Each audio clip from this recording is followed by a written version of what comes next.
Bienvenidos hoy 3 de febrero, yo soy Verónica Silveri y Karina Yapor se encuentra en una asignación especial. Empezamos. El presidente Trump y Gustavo Petro se reúnen en la Casa Blanca tras meses de tensión y cruces de mensajes.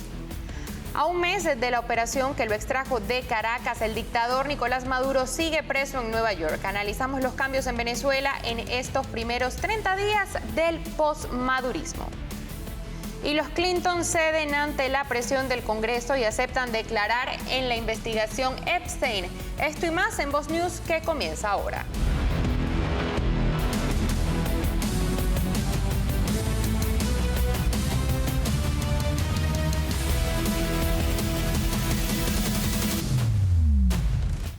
Y hoy empezamos con esto. El presidente Donald Trump recibió a su homólogo colombiano Gustavo Petro en el despacho oval de la Casa Blanca por un espacio de 2 horas. En el encuentro se abordaron los temas de la lucha antidroga y la inmigración. Nuestro corresponsal en la Casa Blanca, Juan Esteban Silva, nos tiene un resumen de los temas discutidos por ambos presidentes. Juan Esteban.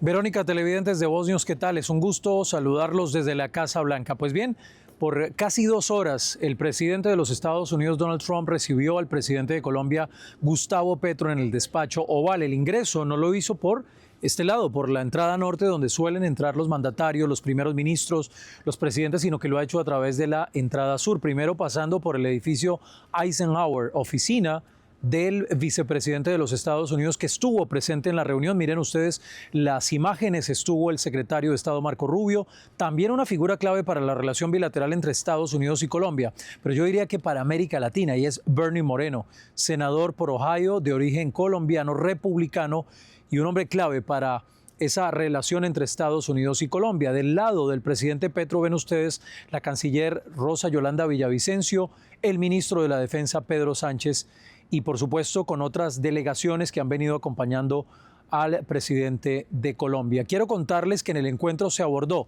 lucha antidrogas y migración. Fueron los 2 ejes de este encuentro que, repito, se extendió por cerca de 2 horas. Lo que nos ha dicho la portavoz del presidente Trump, Caroline Leavitt. Presidents invited President Petro and accepted that offer for him to meet President Petro, and the president spoke a few weeks ago. As you know, President Petro said he'd love to come to Washington. President Trump said, sure, come. So I think that speaks for itself. And again, I'm sure the president will provide a readout of that. Recuerden ustedes que venimos de una serie de cruce de mensajes entre los 2 mandatarios. Por eso la trascendencia y la importancia de este encuentro. El presidente Trump, en varias respuestas que nos concedió directamente a nosotros, nos decía que Gustavo Petro era líder del narcotráfico, luego le dijo que él era el próximo si no se despertaba y si no luchaba contra el narcotráfico. Pasamos de eso a decir que es un gran honor. Miren esta imagen, miren la foto que ha firmado el presidente de los Estados Unidos diciendo: Gustavo, es un gran honor, amo a Colombia, amo a la gente de Colombia. Lo ha dicho el presidente de los Estados Unidos, incluso en varias declaraciones. Nos confirman que también le fue entregada al presidente de Colombia, Gustavo Petro, una gorra, un sombrero MAGA rojo con la frase Make America Great Again, hacer América, Estados Unidos, grande otra vez. Así que un encuentro para los 2 mandatarios muy importante, en el que seguramente habrá detalles más adelante en los próximos días. Por ahora se liman asperezas con el tema de Venezuela, que es algo que también le preocupaba al presidente Gustavo Petro, que insinuó de alguna manera que el arresto de Nicolás Maduro había sido supuestamente una especie de secuestro, algo que le molestó a Estados Unidos. Pues bien, eso el presidente Petro después lo aclaró finalmente. Así que mejora la relación entre Estados Unidos y Colombia, la cooperación en la lucha contra el narcotráfico, recordando también que se está avanzando en los diálogos con Venezuela, siendo Delcy Rodríguez pues la autoridad interina después de esa operación histórica que hizo Estados Unidos en la madrugada del 3 de enero en Caracas. Noticia positiva para América Latina, esta reunión de los 2 mandatarios. Voz News presente desde la Casa Blanca. Es la información desde Washington. Para Voz News, Juan Esteban Silva. Gracias, Juan Esteban. Y mire, esta reunión entre Gustavo Petro y Donald Trump es el resultado de meses de intensos intercambios y tensiones entre ambos mandatarios. Vanessa Vallejo nos tiene un resumen de las acusaciones y enfrentamientos que condujeron a los 2 presidentes a este punto. Vanessa, te escuchamos. Lunático y narcotraficante son algunas de las palabras que el presidente Donald Trump ha utilizado para referirse a Gustavo Petro. Y es que después de ese episodio en las calles de Nueva York, en el que el presidente colombiano incluso se atrevió a decirle a los militares americanos que desobedecieran las órdenes del presidente Donald Trump, la relación entre los dos presidentes cada día ha ido a peor. Esos intercambios y la política de esta administración de frenar la entrada de drogas a Estados Unidos en un contexto en el que Colombia es el principal productor de coca han llevado a la reunión que ocurrió este martes acá en Washington, D.C. Veamos el episodio que dio inicio a estos ataques. Este es Gustavo Petro en las calles de Nueva York. Desobedezcan la orden de Trump. Obedezcan la orden de la humanidad. Tras estas declaraciones, Gustavo Petro y varios miembros de su familia se quedaron sin visa. Pero además, después de este episodio, siguieron varias declaraciones del presidente Trump, por ejemplo, asegurando que Petro es un narcotraficante. Trump también le dijo a nuestro corresponsal en la Casa Blanca, Juan Esteban Silva, que Petro tenía que tener cuidado. He's going to have himself some big problems if he doesn't wise up. Colombia is producing a lot of drugs. They have cocaine factories that they make cocaine, as you know, and they sell it right into the United States. So he better wise up, or he'll be next. He'll be next too. And I hope he's listening. He's going to be next. Y el presidente Trump incluso calificó a Petro de lunático. Colombia is out of control, and now they have the worst president they've ever had. He's a lunatic who's got a lot of problems, mental problems. Gustavo Petro no se quedó callado después de todas estas declaraciones e incluso después de la captura de Nicolás Maduro, repitió las mismas palabras del dictador venezolano. En una especie de provocación al presidente Donald Trump, esto dijo: a mí no me amenace, aquí lo espero si quiere. No acepto invasiones. No acepto misiles, no acepto asesinatos, acepto inteligencia. Vengan aquí a hablar con inteligencia y lo recibimos y hablamos de tú a tú y con cifras reales, no con mentiras. Deje de engañarse. Pero más allá de las acusaciones y las palabras fuertes, esta relación está marcada por el problema que la cocaína colombiana representa para Estados Unidos. Pues como ustedes pueden ver en la gráfica, desde que el presidente Petro llegó al poder, hemos visto un aumento constante de las hectáreas de coca cultivadas. Mientras tanto, la meta de erradicación, así como la erradicación real, han caído a niveles mínimos. En este momento, bajo el gobierno de Gustavo Petro, la erradicación de coca en Colombia es prácticamente inexistente. De modo que veremos si en las próximas semanas, después de esta reunión con el presidente Donald Trump, la política sobre las drogas en Colombia cambia. Y el dictador Nicolás Maduro y su esposa Cilia Flores cumplieron un mes detenidos en Nueva York, recluidos en una cárcel federal tras declararse inocentes de los cargos de narcotráfico y corrupción que les imputa la justicia estadounidense. Ambos fueron capturados el 3 de enero en Caracas durante una operación militar de Estados Unidos que culminó con su extracción inmediata hacia territorio norteamericano y su traslado a la cárcel. En este contexto, la Fiscalía del Distrito Sur de Nueva York pidió posponer la próxima audiencia originalmente prevista para el 17 de marzo y programarla para el día 26, alegando razones logísticas y la necesidad de completar el intercambio de pruebas. A raíz de su salida, Delcy Rodríguez fue nombrada como presidente interina. Se han liberado a cientos de presos políticos, se reiniciaron las exportaciones de petróleo a Estados Unidos y se reabrieron las rutas aéreas comerciales entre Estados Unidos y Venezuela. Todo esto entre otras cosas. Y mire, para analizar este primer de la captura de Maduro y su esposa Cilia, los cambios producidos en Venezuela y sus implicaciones en la región, tenemos como invitado a nuestro analista político Franklin Camargo. Franklin, bienvenido. Qué bueno hablar de este tema contigo. Te voy a preguntar de primero, ¿cuáles han sido los cambios más concretos y verificados? Esto es importante, ¿no? Que has visto en Venezuela durante este primer mes post captura de Maduro. Bueno, probablemente dos. Uno está el ámbito económico, más específico lo energético y la ley de hidrocarburos, y el otro estaría en el tema de la represión y la ley de amnistía, que no ha procesado el chavismo y el régimen, la dictadura, la tiranía interina. Estos son los cambios más tangibles que no quedan únicamente en palabras, sino también en hechos. Son cosas que no están bajo un escenario ideal o perfecto, pero que sí son avances importantes, sobre todo para quienes hemos seguido el comportamiento de esta dictadura por más de 2 décadas. A ver, el punto de que estén permitiendo, obviamente, la inversión de empresas extranjeras, estén disminuyendo algunos impuestos o tarifas impuestas para las empresas encargadas justamente de la extracción de estos recursos. Y por el lado de la represión, que se haya anunciado el cierre del helicoide y que se transforme para una especie de centro social o deportivo, como lo ha llamado Delcy Rodríguez, que en eso estoy de desacuerdo. Para mí debería ser un museo o algún tipo de símbolo en memoria de todas las víctimas del socialismo, de la revolución socialista en las últimas 2 décadas, pero también se han liberado más de 300 prisioneros políticos. Entonces, ¿hablamos de un escenario perfecto? No. ¿Hablamos de un escenario ideal? No. Hablamos de que sí hay ciertos avances importantes y probablemente los más valiosos en más de 20 años. Sí, es lo que se está dando. Y justamente lo resumiría yo en esos 2 puntos. En el tema de la represión, que ha disminuido, y con eso también la liberación de secuestrados políticos, y en lo económico, donde hay una apertura a la inversión extranjera en diferentes sectores, especialmente el energético. Hablabas del escenario perfecto, sumamente importantes esas palabras. Llevamos los venezolanos cuántas décadas en angustia, ¿no? Y entonces sucede esto y seguimos todavía con angustia.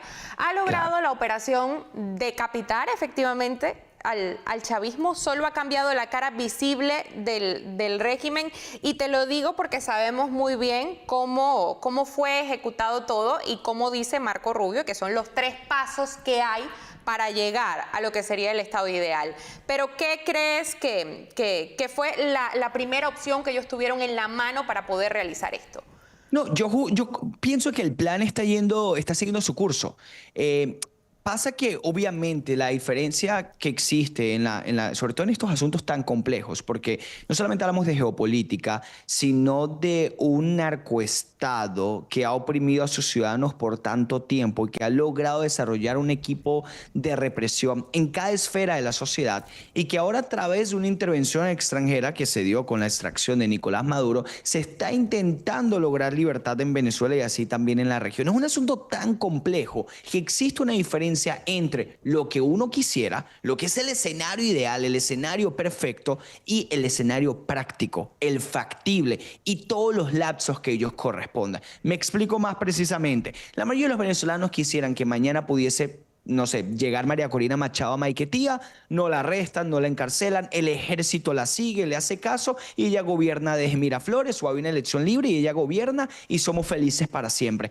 ¿Es eso posible en un sistema que está corrompido por completo y que ha sido así por tanto tiempo? No, no es posible. No hay un escenario a través del cual María Corina Machado se puede juramentar hoy en una Asamblea Nacional de Jorge Rodríguez. No hay un escenario en el cual Padrino López, como líder del ministro de las Armas y del Ministerio de Defensa, pueda llevar o pueda permitir una transición política al corto plazo de esa manera. Entonces, lo que ha hecho la administración de Donald Trump y la estrategia que han planteado es: vamos a extraer a Maduro, lo capturamos para que además pague sus crímenes en Estados Unidos, y utilizamos a sus piezas, a sus mafiosos también, para que hagan lo que nosotros queremos que hagan. Y eso es lo que se está dando. ¿Y por qué te digo que está siguiendo su curso? Y porque creo que además este ha sido el plan, este ha sido el proyecto, y no hay improvisación por parte de la administración de Donald Trump. Porque una vez sea la extracción de Maduro, es exactamente lo que han dicho. Y en este primer mes, las acciones del régimen interino sí han sido consecuentes con muchas de las palabras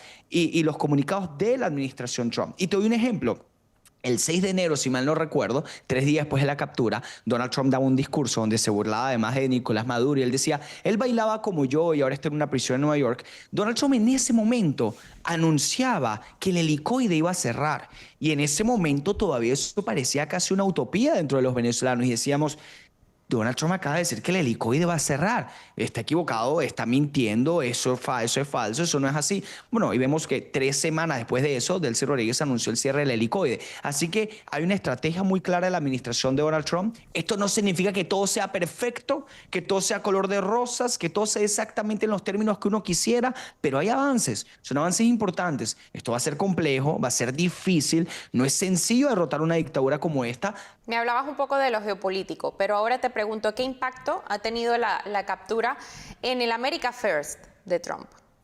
Bueno, mira, cuando uno ve las encuestas y el comportamiento especialmente de los hispanos y la intención de voto que pudiesen tener en las elecciones en mitad de término o el índice de aprobación que Donald Trump recibe en esta comunidad, sí hay que diferenciarlo con respecto a las nacionalidades, incluso dentro de los hispanos. Lo que son los venezolanos, los cubanos y los nicaragüenses tienen un índice de aprobación hacia la administración de Donald Trump altísima. De hecho, curiosamente, una encuesta de The Economist también planteaba que los venezolanos que están dentro de Venezuela aprueban enormemente la gestión de Donald Trump. Pero si hablamos únicamente de America First, Donald Trump gana en gran medida las elecciones del año 2024 por un importante apoyo de los hispanos. Pero hoy parece que otros temas como puede ser el tema migratorio, el proceso de las deportaciones, lo está lastimando un poco. Sin embargo, puede que, sobre todo en estas comunidades que te mencionaba, la venezolana, la cubana, la nicaragüense, las víctimas del socialismo, los latinos que están en el estado de la Florida o en la costa este de los Estados Unidos, parece que Donald Trump puede tener un reimpulso. Hay que ver, obviamente, la pregunta estaría aquí, qué tanto le puede durar y cómo se puede trasladar esto a resultados electorales. Ahora, en cuanto a los americanos, y me voy más allá, no solamente los hispanos y los hispanos que votan en Estados Unidos, los independientes apoyan la captura de Maduro, los republicanos apoyan la captura de Maduro, los demócratas lamentablemente no lo hacen. De hecho, tan solo el 11%, de acuerdo a algunas encuestas, si mal no recuerdo, de Quinnipiac, solo el 11% de los demócratas apoyan la captura de Maduro. Así que esto ya no es un asunto bipartidista realmente, y lo digo con dolor porque debería serlo. Que Estados Unidos capture a un dictador socialista, narcotraficante, sin que ningún estadounidense muera en el proceso o sea gravemente herido, eso debería ser una noticia de gozo y celebración para cualquier persona, para cualquier estadounidense más allá del partido. Eso no está pasando en Estados Unidos. Hoy los demócratas van a rechazar cualquier acción de Donald Trump, es la verdad, pero afortunadamente los independientes sí celebran, sí apoyan y sí están contentos y sí aprueban esta captura de Maduro. ¿Hasta dónde debe llegar, Franklin, un cambio más rotundo en Venezuela? Y te pongo este escenario. Tenemos las midterms ahora este año, ¿no? Las elecciones de medio término, sin saber cuál va a ser el resultado que haya en las midterms. Están allí. Y te digo cuál debe ser el cambio, y aquí voy a unir las declaraciones que dio el congresista Mario Díaz Baral, donde dijo que Delcy y Diosdado son como perros con cadena llevados por Trump, ¿no? ¿Qué puede suceder de aquí a las midterms que dé un poco más de seguridad también en el pueblo venezolano? Bueno, fíjate, yo dudo mucho que hayan elecciones en Venezuela este año o que existan en los próximos 6 o 12 meses. Es una realidad porque no se pueden realizar elecciones bajo el escenario actual. Ahora, si hay una liberación de todos los secuestrados políticos, si se efectúa justamente el cierre del helicoide y de todos los centros de tortura, porque no es únicamente el helicoide, hay obviamente centros de detención en estados paupérrimos donde realizan atrocidades terribles en el estado portuguesa, en el estado Aragua y en otros centros alrededor y a lo largo y ancho del país. Si se cierran esos centros de detención, se frena la persecución política, se apertura el país en cuanto a la inversión económica se refiere y eso es estable y es real y es seguro. Yo creo que son pasos que serán pequeños, uno por uno, pero que sumados todos juntos hablará de que Venezuela está cambiando. No por la generosidad o las buenas intenciones de Delcy Rodríguez, sino por la amenaza de fuerza y el elemento disuasorio de la fuerza que utiliza la administración de Donald Trump para obligarlos a rendirse, para obligarlos a arrodillarse y a doblegarse. Por eso el tema de Venezuela es tan complejo, porque los venezolanos no dependen de sí mismos. Y Venezuela no depende de sí misma, depende de Estados Unidos, y de Estados Unidos viene consigo también qué está sucediendo con la política doméstica, quién gobierna en el Congreso, cuáles son los retos de la administración, qué sucede en la geopolítica y en la política exterior, porque si se desencadena otro conflicto que sea más importante que Venezuela, todo eso juega, todo eso impacta, por lo tanto hay que tomarlo en consideración. Hay que ser optimistas, yo soy muy optimista, nunca había sido tan optimista en mi vida con este tema, pero todo obviamente con la mayor racionalidad, paciencia y calma posible.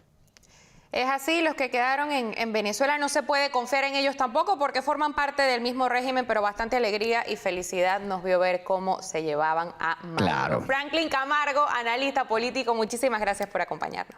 Muchas gracias y con eso justamente me quedo. Mira, al final que Maduro esté en una cárcel a mí me llena de un gozo y una alegría increíble. Ojalá Venezuela sea libre y lo sea lo antes posible, pero que Maduro esté allí ya es ganancia, al menos una pequeña victoria en tanto tiempo, ¿no?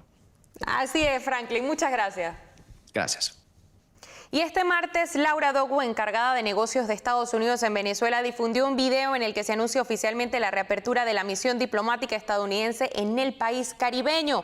Dogu, quien anteriormente se desempeñó como embajadora en Honduras y Nicaragua, afirmó sentirse muy honrada por la designación y destacó que el presidente Donald Trump y el secretario de Estado Marco Rubio le confiaron la tarea de liderar esta nueva etapa bilateral. La diplomática aseguró que su equipo trabajará mano a mano con los venezolanos, representantes de una variedad de sectores y perspectivas.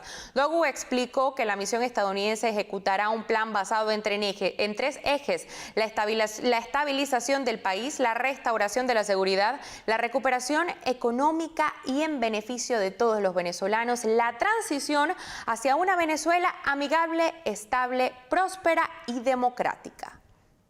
Y la Cámara de Representantes aprobó este martes por 215 votos a favor y 213 en contra una resolución que reúne 5 proyectos de ley y una extensión de 2 semanas para financiar al Departamento de Seguridad Nacional, avanzando hacia el fin del cierre de gobierno. La votación reflejó divisiones internas. El republicano Thomas Massie se unió a los demócratas para rechazar la medida, mientras que el también republicano John Rose modificó su voto tras una prolongación del conteo. Para sectores conservadores, el paquete representa un paso necesario para mantener operativas las funciones de seguridad fronteriza en medio de crecientes tensiones por la política migratoria. La indignación demócrata por el reciente tiroteo en Minneapolis también marcó el debate. La Cámara realizará una votación final este mismo martes. Y el expresidente Bill Clinton y la exsecretaria de Estado Hillary Clinton acordaron comparecer ante el Comité de Supervisión de la Cámara de Representantes en febrero de 2026 en el marco de la investigación relacionada con Jeffrey Epstein. Hillary declarará el 26 de febrero y Bill lo hará el día 27, en entrevistas filmadas y transcritas, lo que les permite evitar por ahora cargos inmediatos de desacato al Congreso. El acuerdo llega tras semanas de negociaciones con el comité liderado por la mayoría republicana sobre las condiciones de su testimonio. Ambos enfrentaban votaciones de desacato esta misma semana si no aceptaban presentarse en persona. Esas votaciones podrían avanzar de todos modos. 9 demócratas se unieron a los republicanos para llevar a consideración de la Cámara la resolución contra Bill Clinton y 3 demócratas apoyaron la medida contra Hillary. De aprobarse, el desacato remitiría sus casos al Departamento de Justicia para un posible procesamiento penal. Y los agentes federales de inmigración que operan en Minneapolis deberán portar cámaras corporales de forma obligatoria, anunció la secretaria de Seguridad Nacional, Kristi Noem. La medida entra en vigor de inmediato y se aplica a los agentes de ICE y CBP desplegados en la ciudad. La decisión se tomó después de que 2 ciudadanos estadounidenses, Rene Good y Alex Pretty, murieran en incidentes separados mientras se realizaban operativos federales de inmigración en Minneapolis. Según informó Noem, la orden se concretó tras conversaciones con el zar fronterizo de la Casa Blanca, Tom Homan, el director de ICE, Todd Lyons, y el comisionado de la CBP, Rodney Scott. Y mire, el gobierno de Claudia Sheinbaum descarta tensión con Estados Unidos por el tema de la ayuda a Cuba. Al regresar de la pausa les contamos los detalles. Llevar a tu familia al médico no debería costar tanto. Con Voz Salud, toda tu familia recibe atención ilimitada, virtual o presencial, y más de 400 medicamentos genéricos totalmente gratis. Desde un simple resfriado hasta el manejo de enfermedades crónicas, todo está cubierto, desde solo $1 al día. Visita salud.voz.us y protege la salud de tu familia hoy mismo. Vamos ahora con esto. El gobierno mexicano descarta tensión con Estados Unidos. Mientras tanto, México reorienta su ayuda a Cuba y prioriza el envío de alimentos y productos que dijo será esta semana. Nuestro compañero Alejandro Roldán nos tiene los detalles desde Ciudad de México. Alejandro.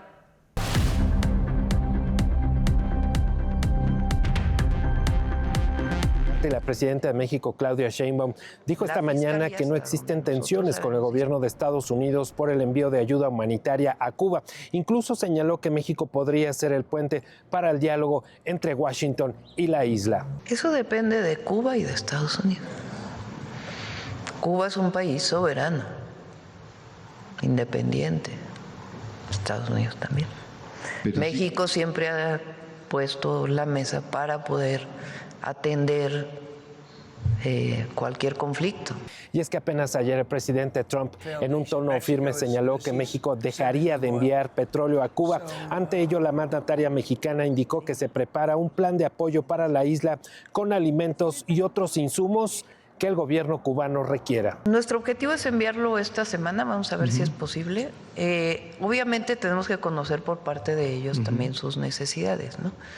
Porque no es nada más lo que México se le ocurra enviar. Sobre el festejo del 178 aniversario de la intervención de los Estados Unidos en México, tras la cual el país perdió más de la mitad de su territorio, la mandataria señaló que la relación actual no es comparable con la de aquel entonces. En nuestra relación con Estados Unidos lo que hemos pedido siempre es respeto a nuestra soberanía, a nuestro territorio, a la manera en que los mexicanos y mexicanas hemos decidido gobernarnos. Por otro lado, en la capital mexicana, decenas de personas salieron a protestar por el endurecimiento de las restricciones de Washington hacia Cuba y solicitaron a la mandataria mantener los envíos de crudo a la isla. El apoyo debe de ser humanitario y deberíamos de tener una postura más firme. Esta es la información desde la Ciudad de México para Voz News, Alejandro Rolten.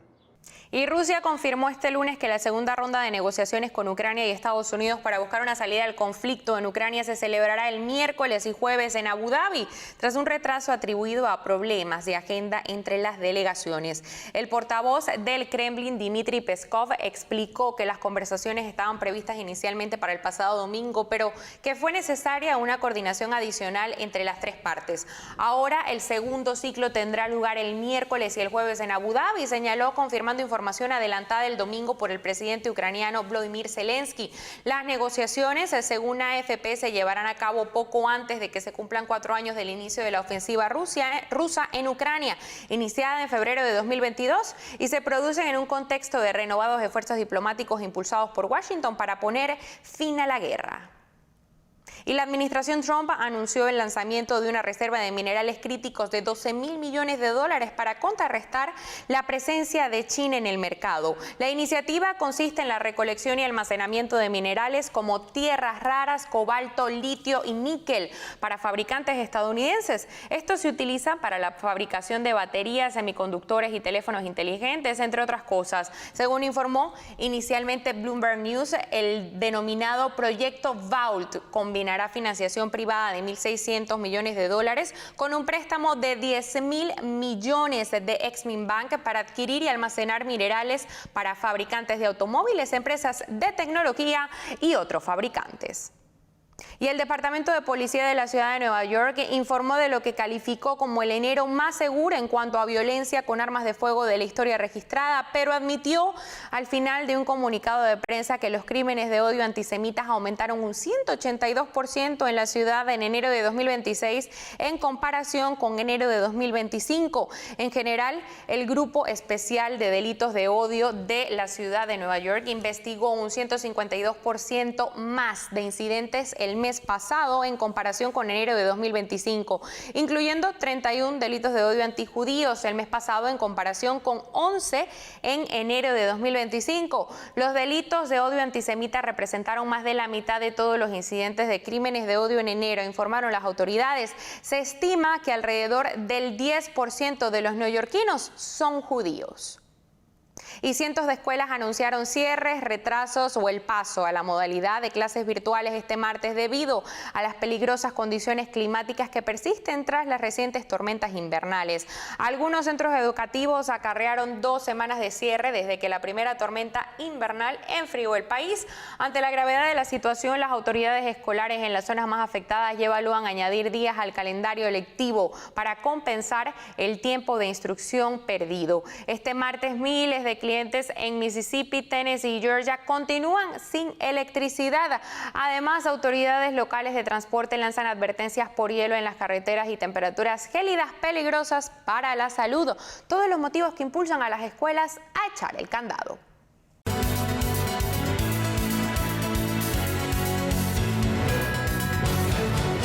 Y buenas noticias, investigadores del Centro Nacional de Investigaciones Oncológicas anunciaron que lograron eliminar por completo en ratones el tipo de cáncer en el páncreas más común en los seres humanos. Se trata de un hito médico encabezado por el director del Grupo de Oncología Experimental, Mariano Barbacide. El estudio se publica en una revista con Carmen Guerra como coautora principal y Vasiliki Liaki, además de Sara Barrambana como primeras autoras. En este sentido, los investigadores explicaron que los resultados marcan el rumbo para desarrollar nuevos ensayos clínicos. Los investigadores emplearon inhibidores específicos dirigidos a uno de los 3 frentes y observaron en laboratorio una regresión total y sostenida del tumor en modelos de ratón a los que previamente se les habían implantado células cancerosas. Vamos a una pausa y regresamos con nuestros panelistas para discutir los temas más importantes de actualidad. Ya volvemos. Cuidar tu corazón no tiene que costarte una fortuna. Con Voz Salud tienes consultas médicas ilimitadas, análisis de laboratorio con descuento y más de 400 medicamentos, incluyendo los que controlan la presión arterial y el colesterol, totalmente gratis. Todo desde solo $1 al día. Visita salud.voz.us y cuida tu corazón sin estrés.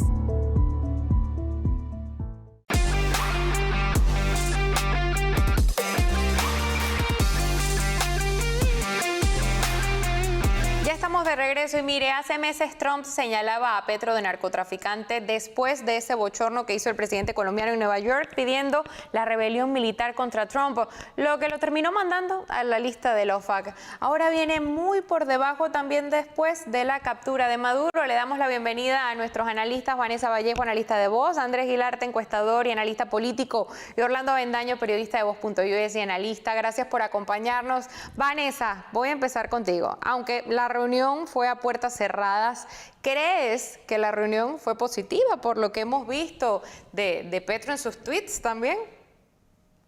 Yo creo que sí, y lo creo porque las pocas palabras que hemos visto del presidente colombiano son unas palabras de alguien completamente sumiso, completamente con un cambio de retórica, diciendo que él durante años ha luchado contra las mafias y contra el narcotráfico, que es un Petro completamente diferente al que los colombianos durante décadas vimos, porque él lleva décadas en la política, antes en la guerrilla, y siempre decía que la guerra contra las drogas estaba perdida y que las drogas había que legalizarlas. Ahora lo vemos en la Casa Blanca, con Donald Trump, con gorras magas, con el libro de Trump firmado, publicando no sé cuántos tweets y fotos, emocionado por su visita con Trump y diciendo que él siempre ha luchado contra el narcotráfico. Y pues al presidente Trump con lo que le importan son los resultados, pues yo creo que con un Petro que cambió de actitud, pues la cosa estuvo bien.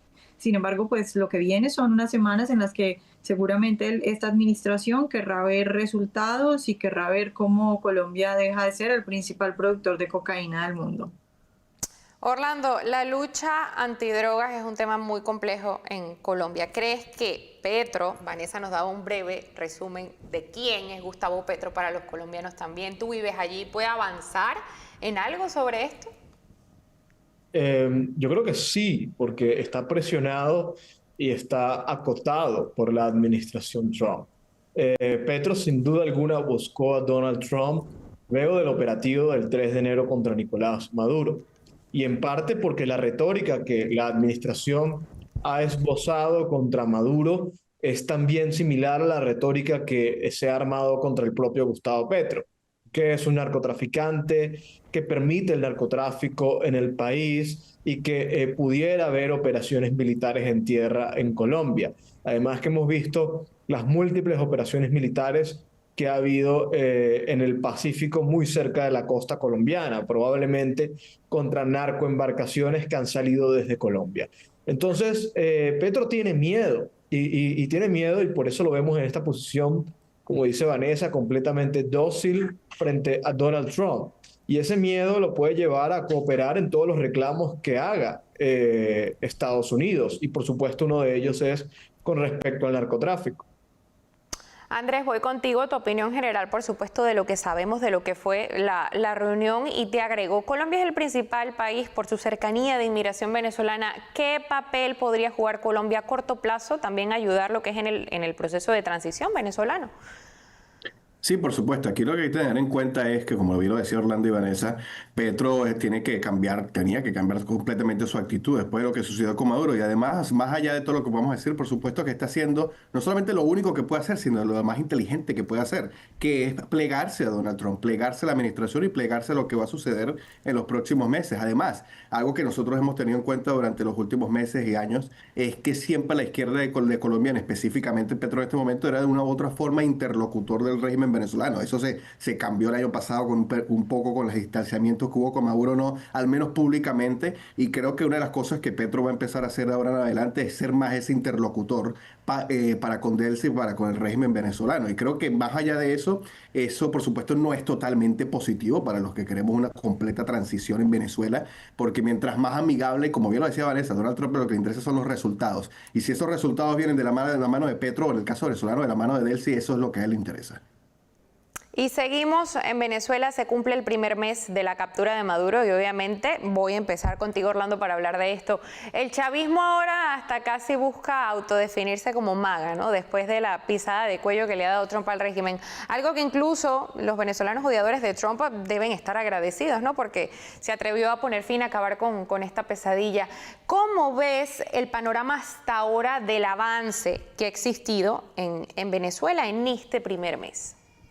Bueno, ha sido extraordinario. Es que apenas se está cumpliendo un mes de la operación de captura de Nicolás Maduro y ya hemos visto, por ejemplo, que han resucitado algo que parecía impensable hace menos de un mes, las protestas en Venezuela. Luego del 2024, hay que recordar, en Venezuela reinó un nivel de terror absoluto que impedía que incluso la gente compartiera un estado de WhatsApp a favor de María Corina Machado. No obstante, ahora la gente ha vuelto a las calles. Por otro lado, hemos visto más de 300 liberaciones de presos políticos. Si bien no son todos, es una muestra significativa de que las cosas están cambiando. Obviamente en materia petrolera, en materia de inversiones privadas, cómo se ha desbaratado por completo la política socialista de Hugo Chávez para implantar una política de apertura absoluta a la inversión privada.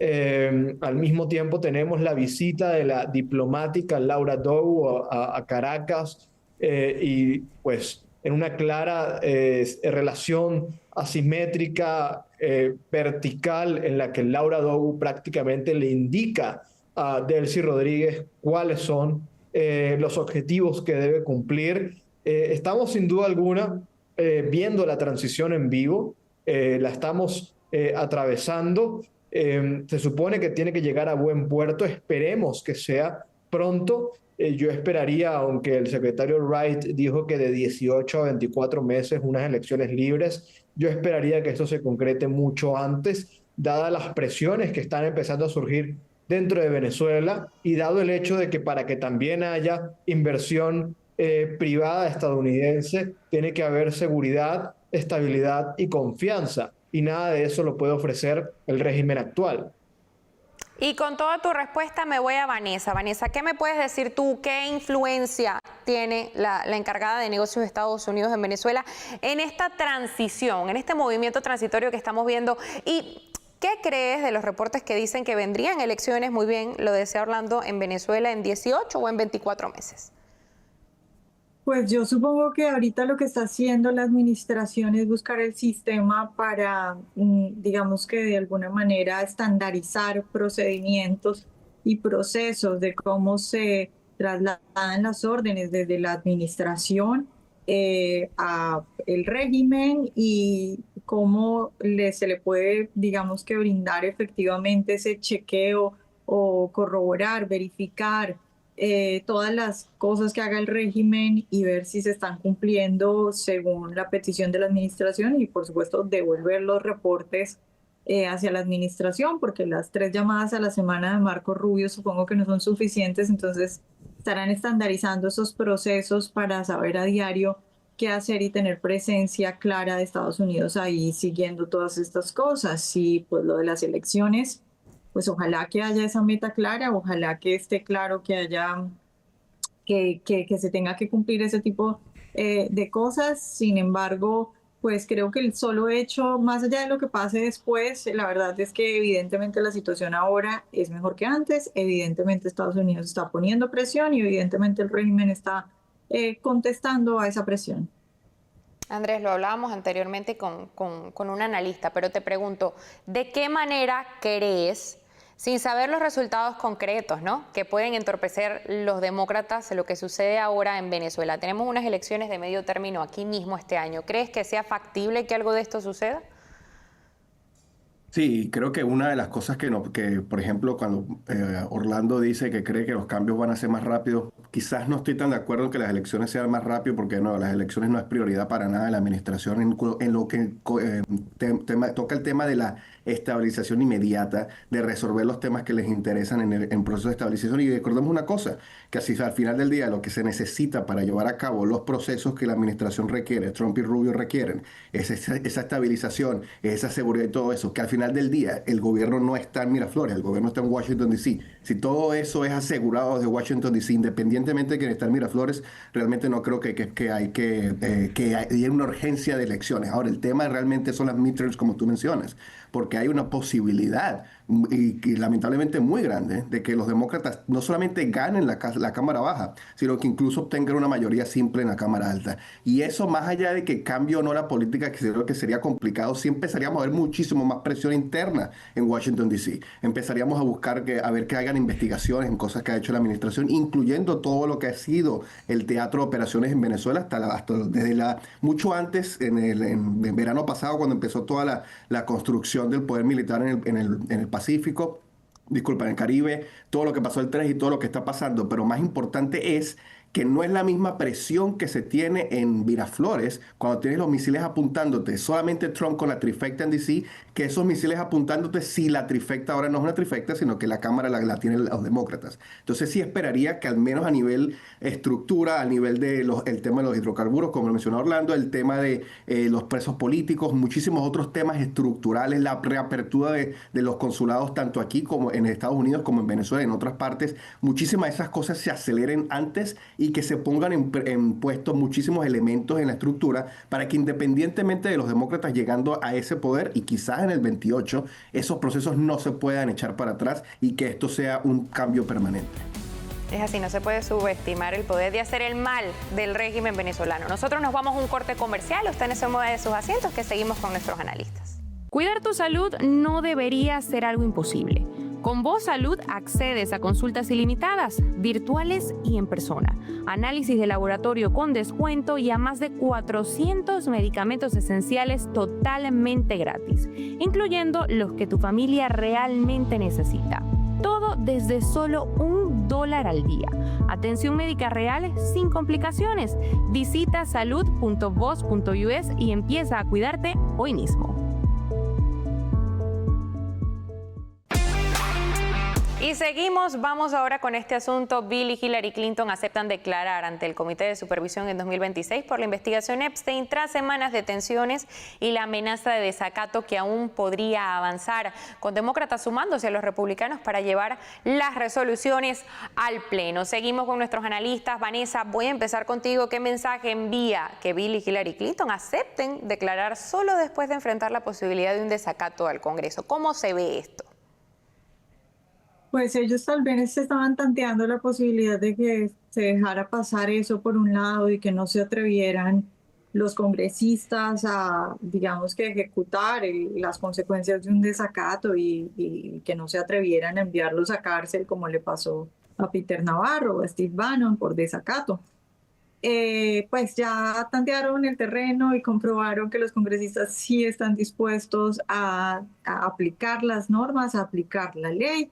Y entonces pues tuvieron que llamar al señor Comer y decirle que bueno, que ellos mejor sí iban a testificar y que sí estaban dispuestos a ir. Y aquí hay que resaltar que hubo varios demócratas efectivamente dispuestos a aplicar la ley, efectivamente dispuestos a dar su voto para que si no, el expresidente y su esposa no se presentaban ante el Congreso como la citación así lo pedía, entonces terminaran asumiendo las consecuencias, y pues eso es importante porque así debe funcionar la ley para todos, y yo creo que hay mucha gente esperando esta audiencia, y también resaltar que yo creo que si ellos se atrevieron a tomar ese riesgo es porque se les hacía muy incómodo ir a contestar las preguntas de los congresistas. Entonces, pues algo temerán. No sé si específicamente un delito, eso ya, no sé, es cuestión de la justicia, pero por lo menos sí están en una posición muy difícil. Orlando, ¿qué impacto político puede tener el hecho de que varios demócratas se hayan unido a los republicanos para avanzar las resoluciones de desacato? ¿Y qué revela esto sobre las divisiones internas en torno a la investigación relacionada con Epstein? Bueno, es que los demócratas, porque creyeron que eso le iba a hacer daño a Donald Trump, empezaron el año pasado a presionar por todo el tema de Epstein, sin darse cuenta de que realmente en la medida en que tú empieces a jalar el hilo de la historia de Epstein, realmente vas a comprometer son demócratas, ¿no? Y son figuras de la izquierda global. Y entre ellos, pues cae inevitablemente Bill Clinton. Yo creo que eso en parte provoca que algunos legisladores demócratas, para ser coherentes, tengan que insistir con esto y que se esclarezca todo. Lo que pone al Partido Demócrata en una posición muy incómoda. Yo creo que esto le salió mal, la jugada de Epstein, y al final vamos a ver si la audiencia se concreta y cómo será esa audiencia, y si realmente Bill Clinton pues tiene la capacidad de aclarar las dudas que hay sobre él. Pero toda la información, aunque no es, pues no lo vuelve culpable automáticamente, porque toda persona es inocente, la verdad, hasta que se demuestre lo contrario, la realidad es que Bill Clinton aparece comprometido en muchísimas situaciones, muchísimos episodios relacionados con Epstein que son bastante turbios. Entonces, eso obviamente ha generado muchísimas dudas. Andrés, si la Cámara finalmente aprueba el desacato y el caso pasa al Departamento de Justicia, ¿qué implicaciones tendría para la relación entre el Congreso y el Ejecutivo? ¿Cómo podría esto también influir en futuras investigaciones sobre funcionarios o exfuncionarios de alto nivel, como es un claro ejemplo de Bill Clinton y su esposa Hillary? Bueno, hay consecuencias legales, ¿no?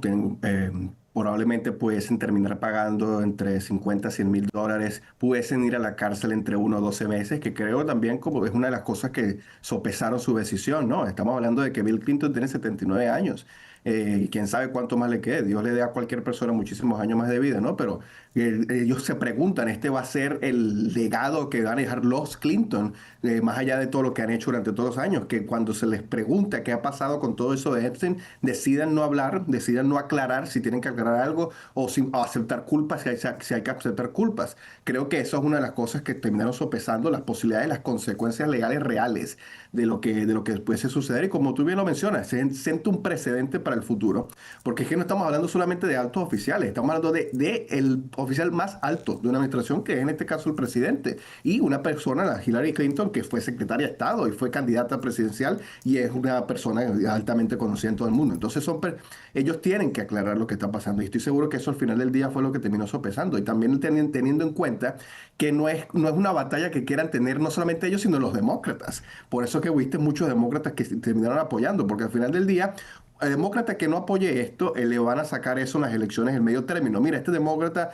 cuando tuvo la oportunidad de defender a las víctimas de Epstein y todo lo demás, decidió no apoyar esto y decidió pegarse con los Clinton. Y los Clinton saben, seguramente tuvieron negociaciones, por lo que se ha reportado, dentro del mismo Partido Demócrata. Mira, no necesitamos a esto este año, es un año muy bueno para los demócratas, al menos expectativa de lo que se tiene en las elecciones de medio término, no necesitamos esta mala publicidad. Entonces todo eso terminó siendo una de las decisiones que lo llevaron, y veremos cómo esto se desenvuelve, que el 26 y el 27, que son los de febrero, que son los 2 días de las deposiciones para Bill y Hillary, y cómo eso realmente va a sentar esos precedentes si terminan siendo acusados de algún delito formal y terminan siendo procesados, ¿no? Veremos qué sucede con este terrible caso. Seguimos ahora con esto, y es que la Cámara de Representantes aprobó por un estrecho margen el paquete para mantener financiado el Departamento de Seguridad Nacional. Una votación marcada por divisiones internas republicanas y fuertes tensiones en torno a la política migratoria. Andrés, para esto me voy a quedar contigo. ¿Qué revela esta votación tan ajustada? 215-213, ¿no? Sobre la cohesión interna también del mismo Partido Republicano, especialmente considerando que dos de sus miembros se apartaron de la línea mayoritaria en un tema clave como la seguridad nacional.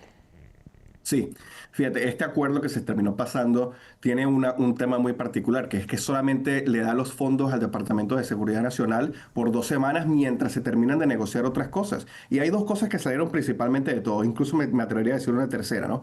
El tema es que uno, como tú bien lo mencionas, 2 republicanos muy fuertes, entre ellos Ana Paulina Luna, de Florida, que no quería aceptar ningún tipo de acuerdo a menos de que se incluyera dentro de esta negociación el tema de las elecciones, específicamente la bill que ella apoya directamente, que se llama el SAFE Act, que es el tema de que hacer más transparencia en las elecciones, necesitar que todo el mundo tenga que presentar un ID, lo que se viene hablando desde el 2020.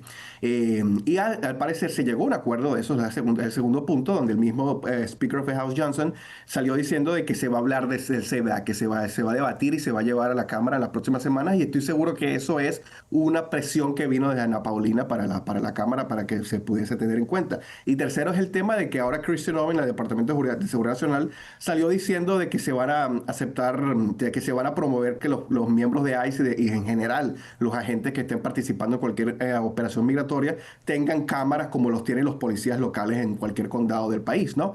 Y eso es una demanda demócrata, más allá de que se está diciendo que, bueno, que es Noem ahora que lo está diciendo, es una demanda demócrata hace un año, por más que los republicanos queramos decir lo contrario. Entonces, eso nos da a entender también de que sí se llegó de una u otra forma a una negociación interna para no pasar a mayores y hacer que quizás otros demócratas más fuertes se bajaran los humos, y que también en el Senado, a pesar de que ya se había aprobado, que en el Senado no quisieran decir otra cosa o que no quisieran repasar las cuestiones. Entonces, esos son los tres principales puntos. Veremos en las próximas 2 semanas, ¿no? Qué es lo que pasa más con el Departamento de Seguridad Nacional y si van a llegar a otro tipo de acuerdo en cuanto a los fondos para ICE directamente, o si se busca algún otro tipo de herramienta con ICE, y sobre todo el tema de Ana Paulina con las elecciones. Vanessa, ¿cómo lo ves tú? ¿Crees que este acuerdo es una victoria, así sea temporal, para Mike Johnson, para los republicanos? ¿Qué crees que vaya a suceder? Pues es una victoria, pero una victoria tan corta como 2 semanas, y 2 semanas que van a ser además muy complicadas, porque durante estas 2 semanas se van a tener que poner de acuerdo en el asunto de ICE. Es decir, bien porque se pasaron las otras 5 bills y eso está bien, pero de todas maneras tendrán que ponerse de acuerdo con la financiación de Homeland Security, y van a venir todas estas peticiones, tanto de demócratas como de republicanos, unos demócratas que yo creo que han entendido que para ellos este tema de la migración va a ser uno de los temas fuertes en las elecciones de medio término. Tienen todas las encuestas a su favor, con la gente diciendo que ICE ha ido demasiado lejos. Entonces van a aprovechar toda esta negociación para hacer todo un circo, para llamar la atención, para sacar todas las imágenes, para sacar las fotos con Liam, para hacer todas las cosas que puedan hacer, y va a ser muy difícil llegar a ese acuerdo. Sin embargo, pues sí, es un triunfo, y es un triunfo del presidente Trump, que les dijo a todos: necesitamos sacar esto ya, no se pongan a pedir más cosas ahora. Y Orlando, a eso voy contigo. ¿De qué manera la reacción demócrata al tiroteo de Minneapolis y todos los videos que hemos visto han influido en el debate, ¿no? ¿Cómo puede afectar la estrategia republicana de cara a la votación final? Bueno, obviamente, ¿no? El tema migratorio se convirtió en la punta de lanza de la estrategia demócrata de cara a unas elecciones de medio término.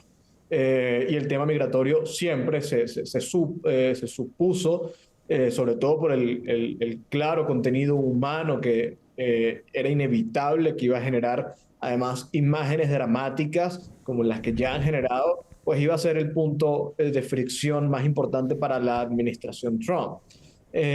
Lo hemos visto esta semana en la prensa, en el legacy media, en los Grammys, la cultura popular. Todo se está volcando a convertir el tema migratorio en la gran causa cultural y social de este año. Y a la administración eso le puede generar un costo tremendo.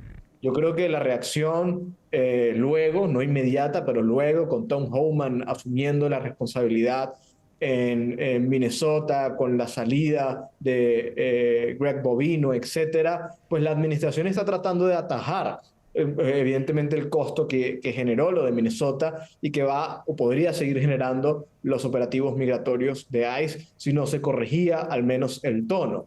Pero para los demócratas este es un tema que no puede abandonar y por eso es que la pelea en la Cámara, en el Congreso en general, no va a cesar. Esto va a seguir. La financiación de ICE va a seguir siendo el punto de honor para los demócratas y es probable que esto siga desgastando a la administración a menos que empiece a demostrar resultados concretos y también correcciones importantes sobre los puntos sensibles de los operativos migratorios. Veremos qué sucede. Andrés, Vanessa, Orlando, muchísimas gracias por acompañarnos. Gracias. Gracias. Y hemos llegado al final de esta emisión. Antes de despedirnos, queremos invitarles a descargar nuestra app en Fire TV, Roku TV, Apple TV y además no se olvide de suscribirse a nuestro canal de YouTube. Allí nos encuentra como @VozMedia. Comente, denos like. Recuerde que su opinión es lo más importante para nosotros. Yo soy Verónica Silveri, hoy por Karina Yapor. Hasta la próxima.